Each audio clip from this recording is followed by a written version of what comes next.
या guys, welcome to my blog. तो कैसे हैं आप लोग जैसा कि जानते थे, मेरा चल रहा था जैक बोर्ड क्लास 12 का एग्जामिनेशन। तो भाई एग्जाम मेरा हो चुका है खत्म। इसी के लिए डाल रहा हूँ मैं एक नया ब्लॉग, जिसमें मेरी बहन मेरे इंटरव्यू लेगी कि मेरा एग्जाम गया कैसा है आखिर। वो है आरसी में, वही क्लास 12 आर्ट्स। भाई साथ में उसी के चलते तो मैं भी क्लास 12 में हूँ। नहीं तो वो जब 6th में मैं पढ़ता था वो 5th में थी। ठीक है,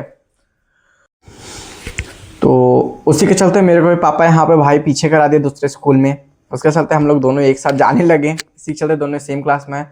तो वो मेरे बारे में कुछ सवाल पूछेगी, तुम लोग भी लाइव लाइव देखना। हाँ, मैं फेस रिवील उसका नहीं कर रहा हूँ, अगर तुम लोग डिमांड और रिक्वेस्ट करते हो तो जरूर कर दूंगा। तो चलो पूछो। तो फिजिक्स का एग्जाम कैसा गया? फिजिक्स के बारे में पूछो नहीं यार, मैं सही से बताता हूँ। देखो, मैं हूँ जेई एस्पिरेंट, ठीक है।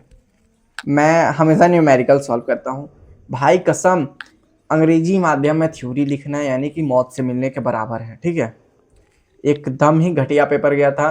पासिंग मार्क्स आ जाए वही काफ़ी है, इसीलिए मैं तो जैक को छोड़ के एनआईवीएस देने का ट्राई कर रहा हूँ भाई।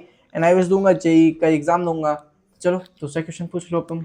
अच्छा, तू मेरे को बताया था कि हिंदी में एक जो छात्रावास के पास लिखना था लेटर, तो तू उसमें क्या लिखा था? भाई मैं जो बोलूंगा भाई, कोई अगर टीचर्स मेरी वीडियो देख रहे हैं तो sir, this is only for entertainment purpose. अगर मेरा एग्जामिनेशन पेपर जाए तो सर नंबर ना काटिएगा, ठीक है। अगर आपके पास ये वीडियो जाता है तो मैं रोल नंबर नहीं रिवील करूंगा। ऐसे 10,196 मेरा रोल नंबर है, ठीक है सर।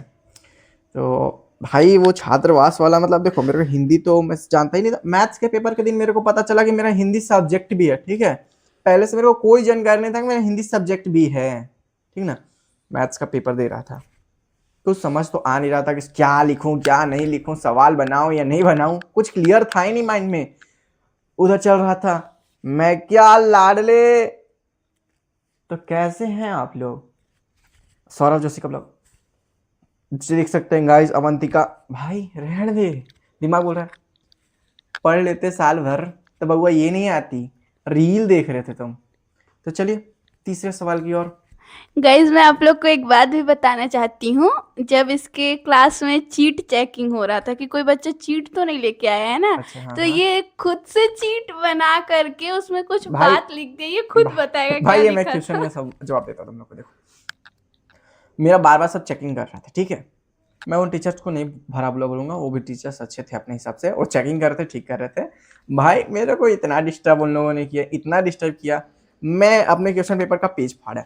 मैं नेक्स्ट वीडियो में तुम लोग को क्वेश्चन पेपर दिखा ही दूंगा, ठीक है। मैं उस क्वेश्चन पेपर का पीछे से पेज फाड़ा और उसमें एक छोटा सा चीज जैसा लिख दिया, मैं क्या लाडले में आऊँ। भाई वो ज्यादा मेरे हिंदी के एग्जाम के दिन तो पूरे दिमाग में घूम रहा था कि क्या मैं कर रहा हूँ।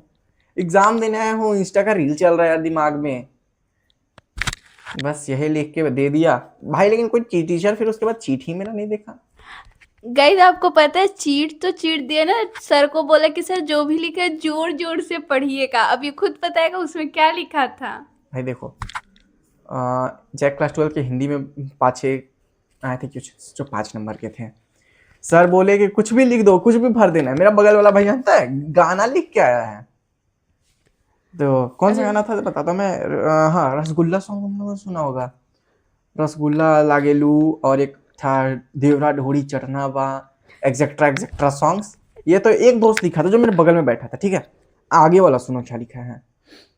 मैं सर मूवी धुरंधर देख रहा था, धुरंधर मूवी में फलना फलना होता है। भाई धुरंधर मूवी को कौन एक्सप्लेन करता है वहां पे। चलो वो भी ठीक है, अब मैं अपनी बारे में बताता हूँ। मैं अभी कोई ज़्यादा बड़ा सुधरा नहीं हूँ, ठीक है।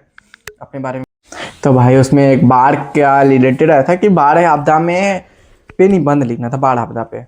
तो मैंने एग्जेक्ट्रा एग्जेक्ट्रा कुछ भी 2-4 लाइन लिख दिया कि बाढ़ क्यों आता है, मानसून के बदलाव के कारण बाढ़ आता है, ज़्यादातर वर्षा ऋतु में बाढ़ आता है, ठीक है।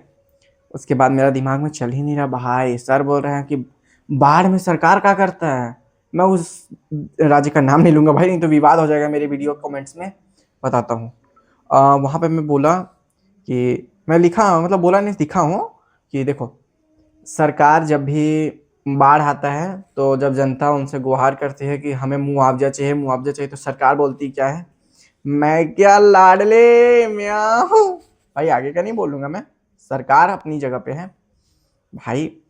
वो चीज पढ़ के जो सर हंसे और जो क्लास में मेरा बेइज्जती हुआ, आई स्वेयर किसी का नहीं हुआ होगा। एक्सेप्शन तुम्हारा हो चुका है भाई, तुम्हारा हो चुका है, तुम्हारा डेली होता है। अब वो बात नहीं है कि मेरा एक ही बार हुआ है, ठीक है। भाई हम लोग ने इतना बकचोदी किया यार पूरे एग्जाम में कि तुम सोच भी नहीं सकते यार। मतलब क्या मैं कहूँ, एग्जाम दे रहा था, मजाक कर रहा था, कुछ समझ ही नहीं आ रहा था क्लियर, ठीक है। अब देखो अब रिजल्ट कैसा आता है। अब आज के लिए इतना ही, मिलते हैं अब कल के ब्लॉग में। तो आपका भी कुछ और सवाल हो? रुको रुको यार, वर्षा जी का कुछ और सवाल है, बताइए बताइए, पूछिए। अच्छा, तेरा हिंदी का एग्जाम तो मतलब ठीक ठाक ही चला गया है, हंसी मजाक करके। ठीक है। केमिस्ट्री और मैथ ये दोनों कैसे गया तेरा? मैथ भी ठीक ठाक गया है, केमिस्ट्री भी ठीक ठाक गया है, सब एक नंबर का गया है। अब आप इसके बारे में ना पूछिए, और मैं बताऊंगा भी नहीं यार, नहीं तो विवाद हो जाएगा मेरे कमेंट सेक्शंस में। मेरा दूसरा एक यूट्यूब चैनल है, उस पर जाके तुम वीडियोस देख सकते हो, मैं मेंशन कर दूंगा कमेंट में। भाई कितना विवाद हुआ था मेरे प्रीवियस वीडियोस पे, तुम सोच भी नहीं सकते। तो चलो आज का ब्लॉग यहीं पे खत्म करते हैं, मिलते हैं कल नए ब्लॉग और नई शुरुआत के साथ। तो bye bye, tata, take care. भाई एक सेकेंड, कहाँ जा रहे हो? सब्सक्राइब तो तुमने किया ही नहीं, बेल आइकन, सब्सक्राइब बटन और वो व्हाट्सएप पे शेयर कर दो यार। चलो मिलते हैं कल, बाय बाय।